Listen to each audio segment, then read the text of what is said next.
into my top 5 things I love about my M140i and also the top 5 things I dislike about my M140i. Well, wait a minute.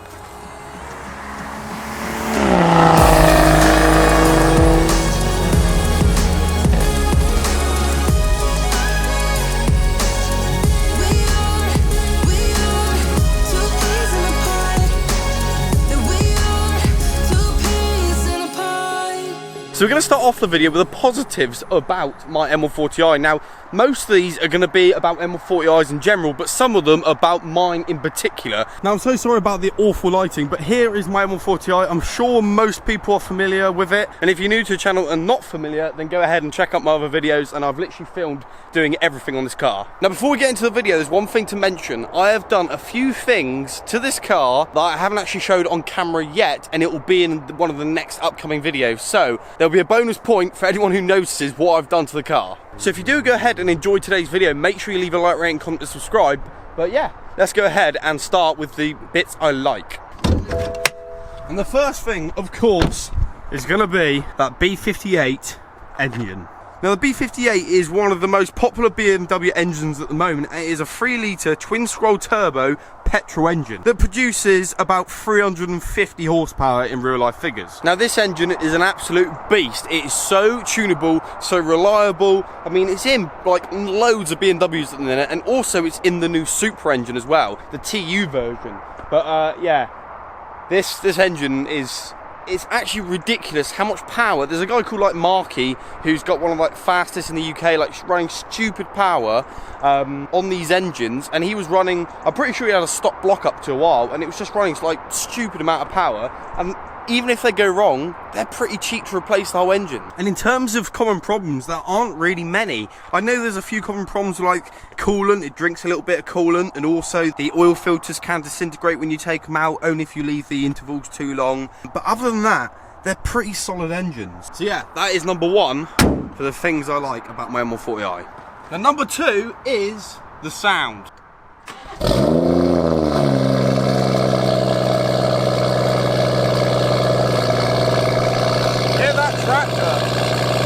That cold start is ridiculously loud. I definitely need to get that coded out when I get it mapped. But yeah, other than the cold start, it sounds really, really good, I think. And what do you expect from a 3-litre straight 6 engine? It sounds awesome. Now, I'm currently running a downpipe and a double res delete, so the tone isn't that great, I'm gonna be honest. It's not like amazing. It is loud, don't get me wrong, it is loud, but it's not the best of tones. So in the future, I do want to go ahead and look at getting a Remus catback system, either a resonated one or a non-resonated one, with a downpipe, just to make it sound a little bit better. But yeah, once I get that cold start removed, it should just sound a lot better in general. It is good though, because it goes almost quiet. Like when the cold start's finished, it goes dead quiet. And you're probably going to want to hear some revs, so I'll put it in Sport Plus and have a listen to this.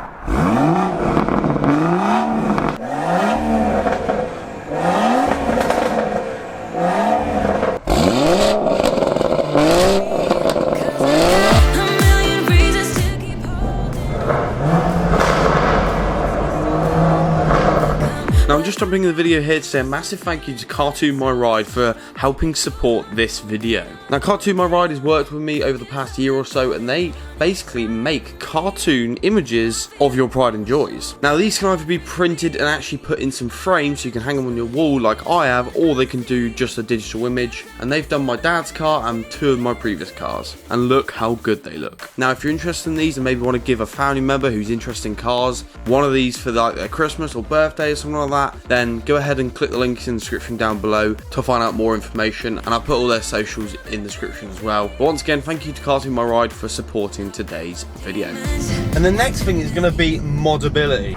Is it me, or these cars are just so moddable? Like, you can do so much with these. Whether or not it's from body kit to suspension to the engine, literally you could do so much with it. Unlike my M5, which I previously had, honestly, you could do so much of it. And I know there's other cars out there, like, I don't know, I can't name any off the top of my head, but I know there's other cars out there that, you know, you can modify just as much. But I do find that these cars, the 240s and everything like that, are just cars that are on top of the list for how many modifications you can do. Like, you can do the small little things, like just get mirror caps and stuff like that, or you can also go like stage 3 builds, like stupid power. Like, you could do so much of these, LSD, the list goes on. And the fourth good thing is the bang for buck. Like, seriously, these are ridiculously good price for what you get. And if you remember, before car prices went up, these, you could get one of these low mileage for about 16 to 17,000 pounds. Now you've got to pay sort of more 20,000, but it's ridiculous how much power. Like, for example, you could buy one of these for 18,000 pounds, stage 1 it,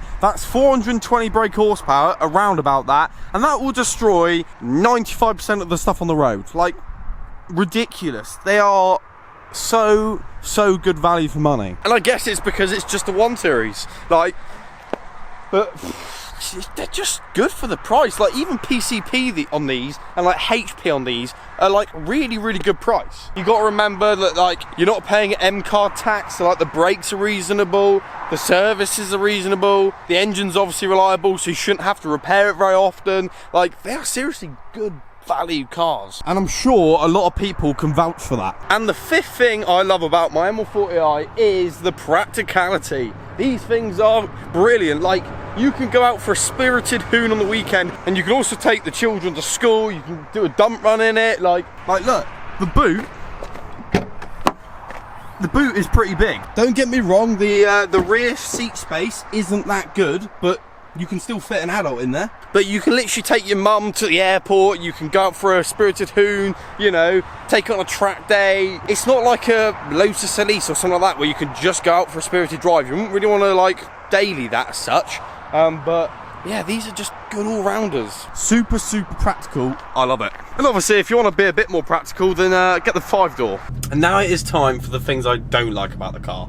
Now, the first thing I hate about my M140i is the handling. These handle, like, yes, I've got springs, but without springs and without wheels, these handle like absolute boats. Well, literally, you could be flat out, you could be coming up to, you know, like a corner, and you want to brake, and the whole nose end just drops right in. You go around a corner, and you're literally like, the whole car is just leaning around the corner. Like, they're so boaty. They do not handle well at all. Yes, the 3-door does handle better.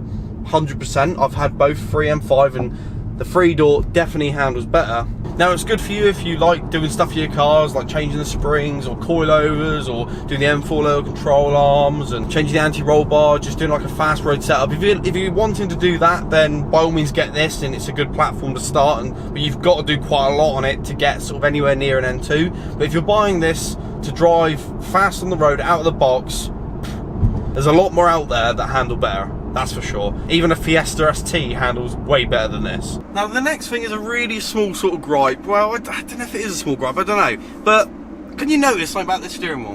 What am I missing? Cruise control. That is right. Cruise control is not a standard feature on an M140i. You would have thought, like, it's a 2016 car. It should have cruise control. So, I mean, I obviously saw this before I bought it, and I thought, you know what, that would be good content for me. So I kind of purposely didn't get a car with it, so I can put it in after the fact, code it, and make a whole video on it. But yeah, as a normal sort of person that didn't do YouTube videos, I'd find that very annoying, and I'd want to get it done. And I can imagine there's a lot of people out there that don't realise you can retrofit it. Come on, cruise control, 2016 M140i that, you know, is you know, that's worth a decent amount of money. It should have it. Now, the third thing is something I don't like about the car, but since writing the notes on this video, I have now rectified this and sorted this problem out. But the video I sort it out won't be coming out for a few weeks, I would have imagined, because I'm still kind of working on bits on it. But the third thing I don't like is the orange lights on the interior. Now, I'll overlay a video over the top of what I mean. Literally every single backlight in this car pretty much is all orange. Cars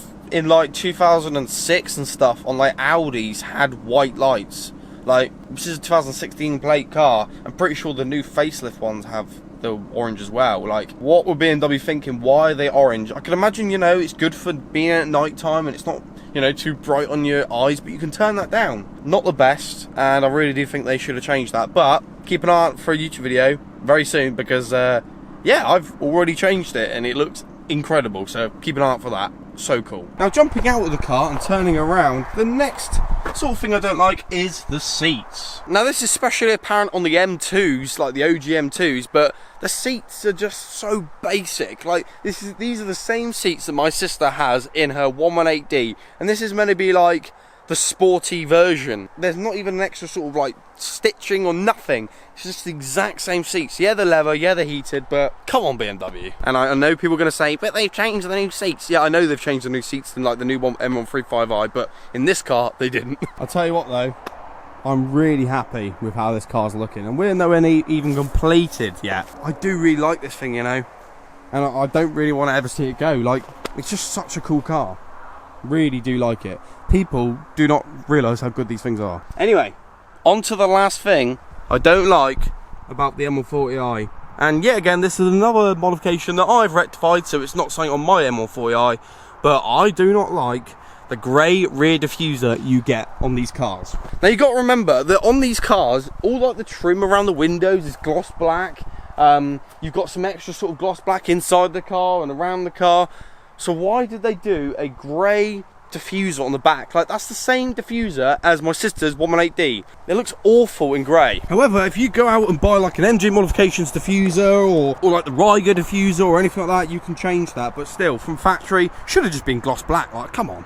Anyway, that is where I'm going to go ahead and wrap up today's video. I really do hope you enjoyed this kind of different style video. It's not one that I'm going to put modifications on the car, and quite frankly, I like this video because it's quite a cheap one to make. Believe it or not, a lot of people don't realise how much money goes into this channel, and obviously I've kind of got a rush to do the modifications because I want to make content. But anyway, if you did go ahead and enjoy today's video, make sure you leave a like and comment and subscribe, and I shall catch you guys very, very soon in some more modification videos.